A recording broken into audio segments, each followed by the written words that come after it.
Assalamualaikum warahmatullahi wabarakatuh. Saya Faradila Sabila Ramadana, NPM 21411120 dari Manajemen 21 Gabungan. Nah, teman-teman, pada video kali ini aku akan menjelaskan mengenai perancangan dan implementasi CRM. Sebenarnya apa sih? Nah, jadi perancangan dan implementasi CRM ini merupakan sebuah proses yang kompleks dan memerlukan strategi yang jelas untuk mengoptimalkan hasilnya. Nah, di sini ada beberapa langkah nih yang harus diikuti untuk perancangan dan implementasi CRM secara efektif. Langkah pertama, jadi kita harus pilih CRM yang sesuai dengan kebutuhan bisnis. Jadi di sini kita harus memilih nih CRM yang sesuai dengan kebutuhan bisnis kita. Nah, CRM ini tuh akan membantu kita untuk mengelola hubungan dengan pelanggan dan meningkatkan efisiensi operasional.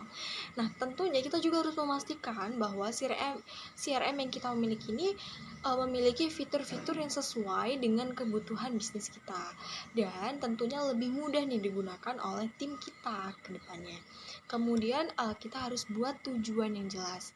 Mengapa kita harus buat tujuan yang jelas? Karena dari tujuan yang jelas ini dan spesifik, kita tuh bisa meningkatkan sebuah penjualan, kemudian meningkatkan kualitas layanan pelanggan, atau meningkatkan efisiensi dari operasional itu sendiri. Nah, jadi kita harus pastikan kembali nih membagi tujuan CRM dengan tim yang akan dipastikan atau untuk memastikan bahwa semua orang itu memiliki tujuan yang sama, begitu. Kemudian membuat rencana implementasi CRM yang solid. Nah, rencana implementasi CRM harus jelas dan terinci. Nah, rencana itu tuh harus mencakup langkah-langkah yang harus diambil, sumber daya yang dibutuhkan, dan timeline implementasi itu sendiri. Jadi kita perlu nih memastikan bahwa tugas kita bersama dengan tim itu sesuai dengan tanggung jawabnya masing-masing. Dan kita juga harus memastikan bahwa setiap orang itu memiliki peran yang sangat jelas seperti itu. Nah, kemudian di sini ada lagi pelatihan dan pemahaman. Maksudnya gimana ya? Jadi, pelatihan dan pemahaman dari CRM itu adalah kunci untuk sukses. Nah, jadi kita harus memastikan kembali nih dan memberikan sebuah pelatihan yang baik kepada tim kita untuk memastikan bahwa dari fitur-fitur CRM yang kita gunakan ke mereka itu udah benar-benar oke apa belum, seperti itu. Jadi kita harus memberikan pelatihan, kemudian juga pemahaman. Nah, terus ada yang namanya auditing dan update. Nah, auditing dan update dari CRM ini tuh merupakan proses penting untuk memastikan data CRM tetap akurat dan lengkap. Nah, pastikan juga ini tuh melakukan seperti auditing dan update CRM itu secara teratur untuk memastikan bahwa data CRM itu tetap akurat dan lengkap, seperti itu. Kemudian, integrasi dengan sistem lain. Nah, untuk integrasi dengan sistem lainnya maksudnya gimana ya? Jadi kayak email, kalender, dan sistem lainnya itu tuh adalah kunci untuk meningkatkan dari efisiensi operasional itu sendiri. Nah, kita perlu memastikan lagi nih bahwa dari integrasi CRM ini tuh dengan sistem yang ada itu sudah sesuai dengan kebutuhan bisnis kita. Nah, kemudian ada monitoring dan evaluasi. Ini yang terakhir. Jadi, kita perlu namanya monitoring dan evaluasi CRM kita.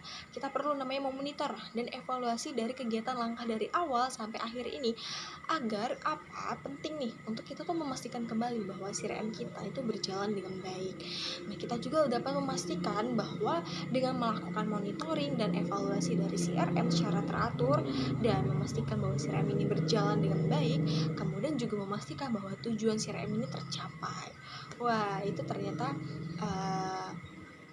ini adalah langkah dari perancangan dan implementasi CRM sendiri. Namun di sini juga ada loh langkah-langkah yang efektif. Ada tipsnya nih untuk implementasi CRM yang efektif. Jadi pertama kita harus mendefinisikan tujuan CRM yang jelas ya, seperti tadi tujuannya gitu. Tujuan dari CRM ini apa supaya sama tim itu juga tetap jelas, tetap sama tujuannya. Kemudian pertimbangan setiap pengguna, kayak dari berbagai departemen kita harus menggunakan CRM, atau departemen pelanggan, penjualan, pemasaran. Nah itu kita harus pertimbangkan setiap pengguna, dan kita juga harus memenuhi kebutuhan alat-alat yang dibutuhkan oleh pelanggan. Kemudian kita harus berinovasi, jangan sampai kita nggak berinovasi. Kalau kita nggak berinovasi jelas kita bakal ketinggalan kan. Nah kita harus tetap inovasi. Untuk apa? Untuk menyaingi komputer. Sebenarnya bukan untuk menyaingi komputer, tapi kita harus melihat zaman, apalagi 4.0 ini kan. Jadi kayak kita harus tetap berinovasi agar tidak ketinggalan gitu.